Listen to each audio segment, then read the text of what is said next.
Bonsoir et merci de votre fidélité. C'est l'heure du journal. Voici les titres. Les orientations stratégiques de la politique actionnariale de l'État au centre des travaux du Conseil des ministres que Sa Majesté le Roi a présidé hier au Palais Royal de Casablanca. Conseil consacré également à l'adoption d'un projet de loi organique et nombre de projets de décret.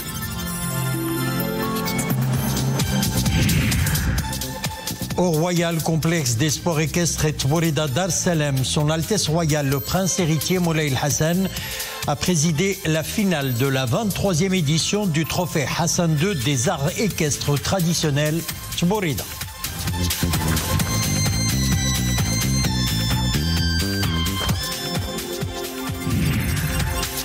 En fin de journal, nous prendrons la direction de la capitale spirituelle du royaume où l'icône du gospel américain Kim Burrell a illuminé hier soir la scène de Beb Makina en clôture du Festival des musiques sacrées du monde.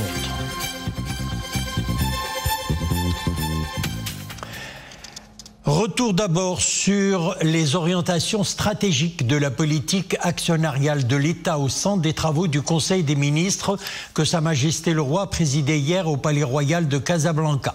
Conseil consacré également à l'adoption d'un projet de loi organique et nombre de projets de décret.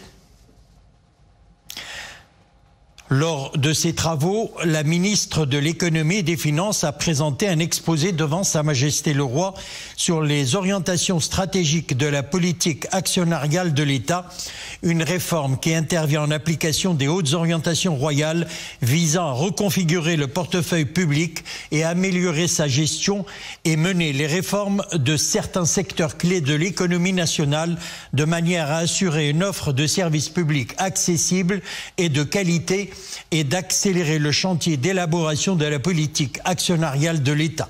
Cette stratégie repose sur 7 piliers dont la consolidation de la souveraineté nationale, la dynamisation de l'investissement privé, la stimulation d'une économie compétitive ou encore la promotion d'une équité des territoires.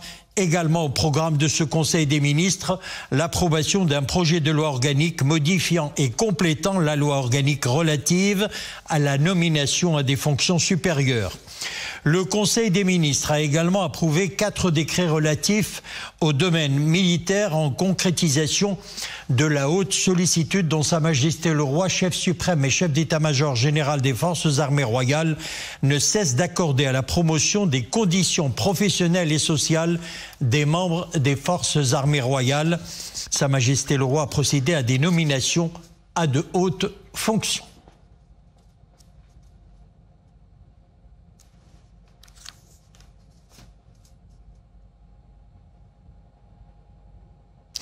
Une actualité que notre consultant Mustafa Sahimi, professeur de droit et politologue, décrypte pour nous.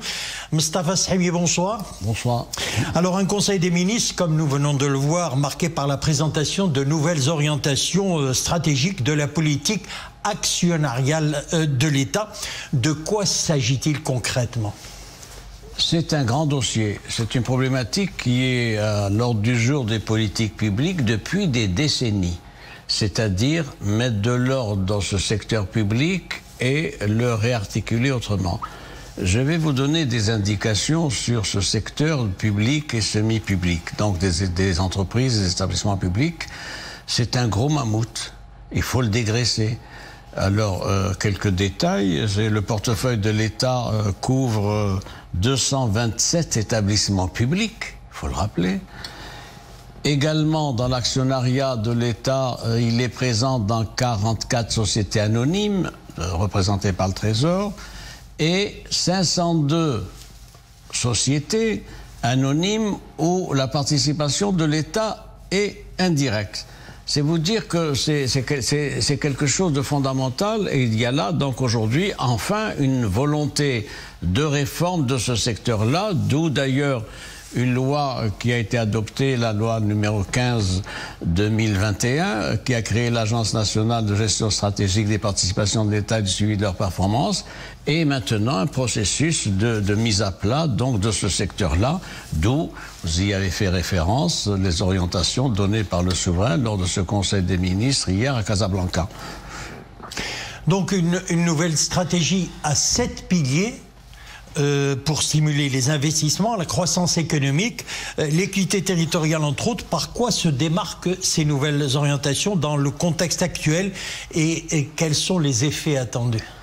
On sait maintenant ce qu'il faut faire, on sait quel est le cap et on sait également quels sont les dispositifs à mettre en œuvre pour la réalisation des objectifs fixés. Quels sont ces objectifs? Ils s'inscrivent d'abord par certains aspects dans la vision définie par le nouveau modèle de développement et également par le souci donc de mettre de l'ordre dans ce secteur et de l'adapter à un certain nombre de contraintes. Première priorité, faire de ce secteur donc un levier important comme instrument de la souveraineté nationale. Un secteur public entre établissements et entreprises publiques, renforcé, amélioré, c'est un élément de la souveraineté nationale. Premier objectif. Deuxième objectif, c'est aussi un moteur de l'intégration continentale parce que le Maroc dispose à ce moment-là d'un dispositif institutionnel, secteur public, semi-public, etc., qui permet donc d'envisager des possibilités, des opportunités de coopération non seulement au continent mais international. Il y a aussi la place laissée prioritaire, il faut l'espérer, à la dynamisation du secteur privé, avec une réflexion partagée maintenant d'une convergence et d'un partenariat public-privé. Il s'agit, à la faveur de cette réforme-là, de réunir les conditions d'implication, de participation du secteur privé. Il faut y ajouter aussi la nécessité d'une économie compétitive. C'est un secteur souvent budgétivore, sans beaucoup de rentabilité, et donc il faut que les deniers publics, qui sont les deniers de la collectivité, soient optimisés, valorisés de manière optimale. Il y a aussi le souci de l'équité territoriale. C'est un dispositif, ce sont des secteurs qui doivent veiller à se préoccuper d'être partie prenante dans le processus de développement des territoires. Il faut que tout le monde profite donc des performances et des prestations offertes par ces secteurs-là. Et puis il y a aussi deux autres aspects pour finir, une gestion responsable avec une transparence financière, un audit, une comptabilité, etc. Justement, Mustafa Sahimi, comment et par quels moyens se fera justement le suivi de la bonne exécution de cette politique? Les moyens, c'est le contrôle et l'audit. Alors ça se traduit par quoi? Par l'évaluation régulière des performances, par le contrôle interne, évidemment, il y a des instances internes, conseil d'administration, de DEPP, la direction des études qui est rattachée au ministère des Finances, et des prises de participation. Il y a également l'instauration de nouvelles normes comptables. Il faut y ajouter une amélioration des capacités de gestion. Il y a aussi l'audit externe qui permet de voir comment ça se passe. Il y a également à noter le suivi des risques des investissements faits par les entreprises et les établissements publics. Enfin, dernier point, c'est la mise au point, la finalisation de contrats-programmes entre l'État et les établissements publics et entreprises publiques. Pourquoi? Il ne s'agit plus de travailler sur un exercice annuel, il s'agit d'imposer à ces établissements publics et autres, etc., un cahier de charges sur 3 ans, 4 ans, 5 ans. C'est d'ailleurs le cas et c'est ça qui permet le suivi et l'évaluation des performances. Pour finir, quel est le souci? C'est de l'argent public, c'est du patrimoine public et doit être valorisé et réarticulé compte tenu des objectifs, des priorités, des politiques publiques. Monsieur Mustafa Sahimi, merci de nous avoir éclairé sur le sujet. Je rappelle que vous êtes professeur de droit et politologue. Merci. Merci à vous.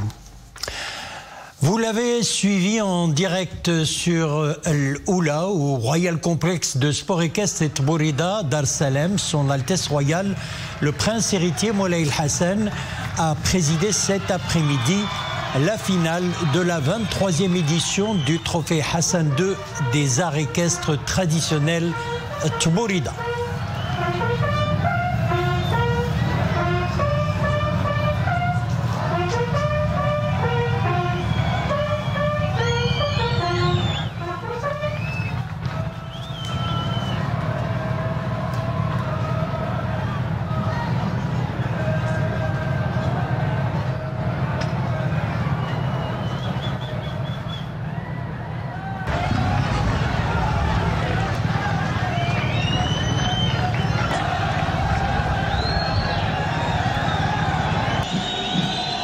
Après avoir assisté au passage des différentes sorbas, son Altesse royale a remis les médailles au Muqaddam des sorbas vainqueurs de cette édition dans les deux catégories jeunes et adultes.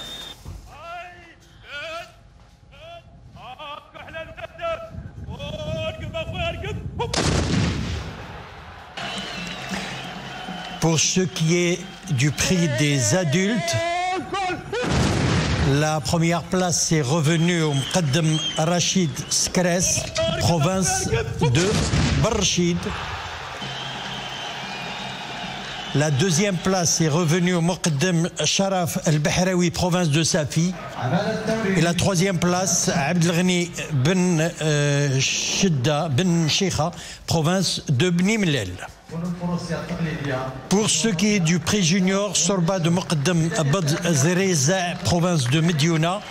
Deuxième, Sorba de Mohamed Gherbou, région de Bni Mellel Khnifra. Troisième, Sorba de Youssef Sbibi, de la région de l'Oriental. Rappelons que les sorbas sont notés selon des critères fixés par les juges de la Fédération royale marocaine des sports équestres et qui prennent en compte l'unité des mouvements des cavaliers, le rythme du galop, le mouvement des fusils, le timing du tir, la tenue traditionnelle et la selle. Les cavaliers sont également notés sur le degré de coordination et de communication, la maîtrise du cheval ainsi que l'allure générale du cavalier et de son cheval.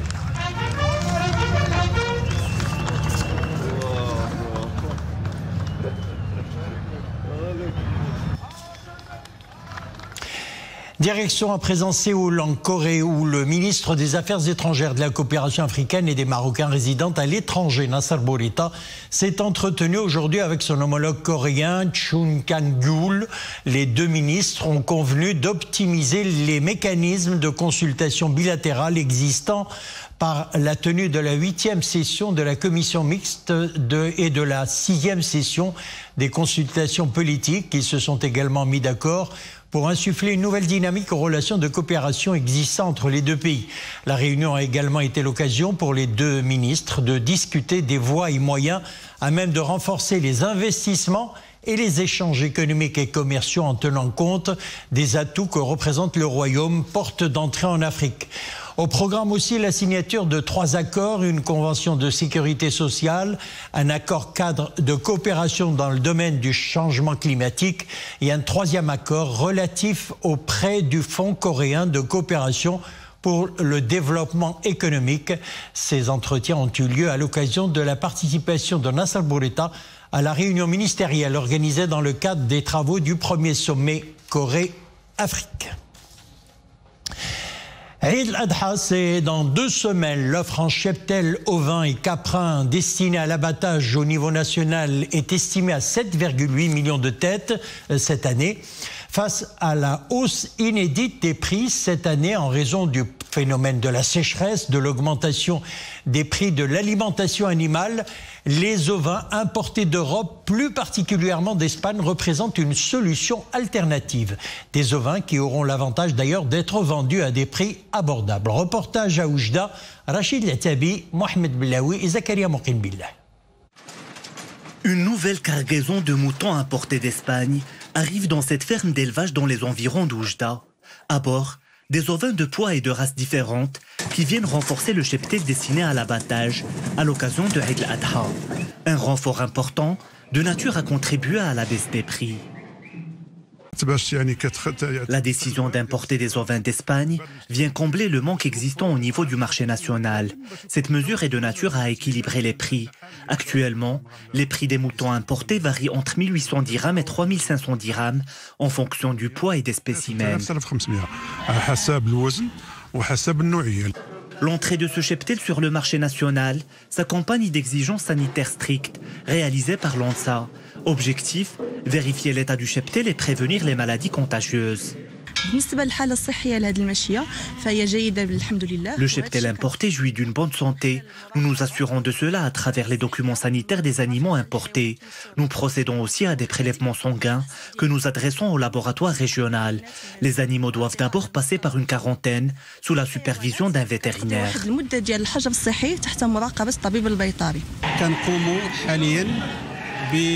Nous intensifions les campagnes vétérinaires pour le contrôle sanitaire à travers un contrôle visuel et des tests sur l'ensemble du cheptel.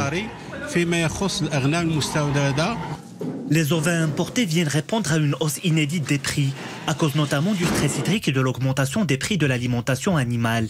Pour ce Eid al-Adha, environ 600 000 têtes d'ovins importés viendront renforcer les effectifs nationaux, soit environ 6 800 000 têtes d'ovins. C'est désormais un rendez-vous incontournable de l'innovation par excellence chez les jeunes. L'exposition scientifique annuelle organisée en partenariat avec l'ICESCO revient pour une 11e édition avec toujours le même objectif, promouvoir les talents des élèves et développer leur créativité et leur pensée scientifique. C'est un sujet de Abdelrahim Benchiri, Saïd Jassi avec un récit signé Maria Aoued. Ils sont peut-être les futurs inventeurs de demain. Âgés de 11 à 15 ans, ces collégiens très talentueux et créatifs ont pensé, créé et exposé des inventions tout droit sorties de leur imaginaire.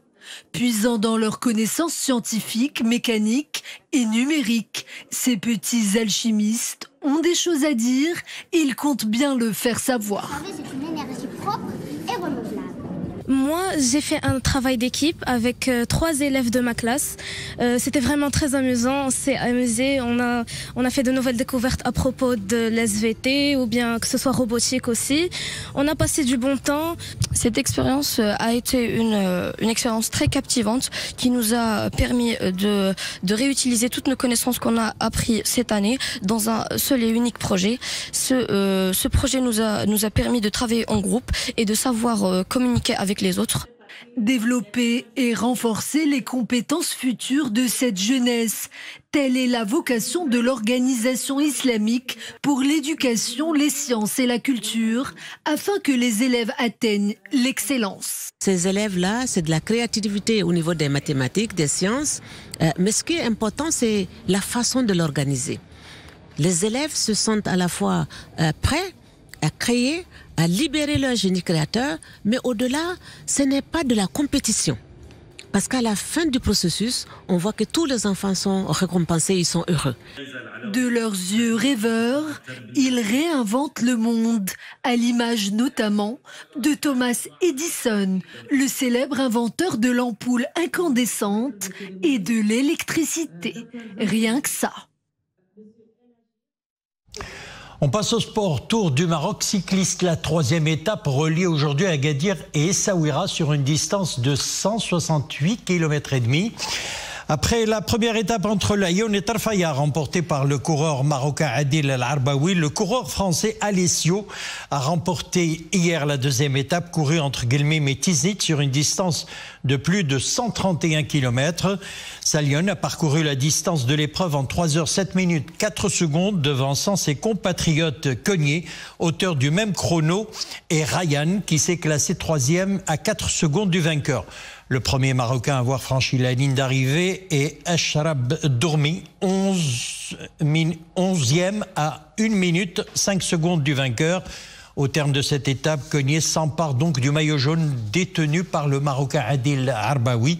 Vainqueur de la première étape, nous le disions, est désormais 18e au classement général.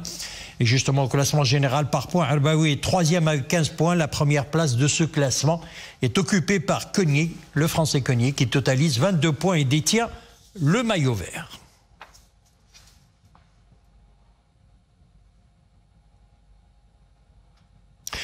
Du sport à la musique et pour cela direction Fès où l'icône du gospel américain Kim Burrell a illuminé hier soir la scène Beb El Mekina en clôture du Festival des musiques sacrées du monde. L'artiste qui a ouvert le bal avec le fameux tube Autumns of Praise a vite conquis l'assistance pour céder la scène à d'autres voix, dont la Camerounaise Sarah Seba, les Haïtiens Steve et Daniel ou encore le Malgache Kant. L'équipe du Gospel Philharmonique est constituée de 12 chanteurs qui ont tous une carrière solo et ont accompagné des artistes internationaux tels que Céline Dion, Maria Carey ou encore Christophe Maé. Je vous laisse apprécier quelques extraits.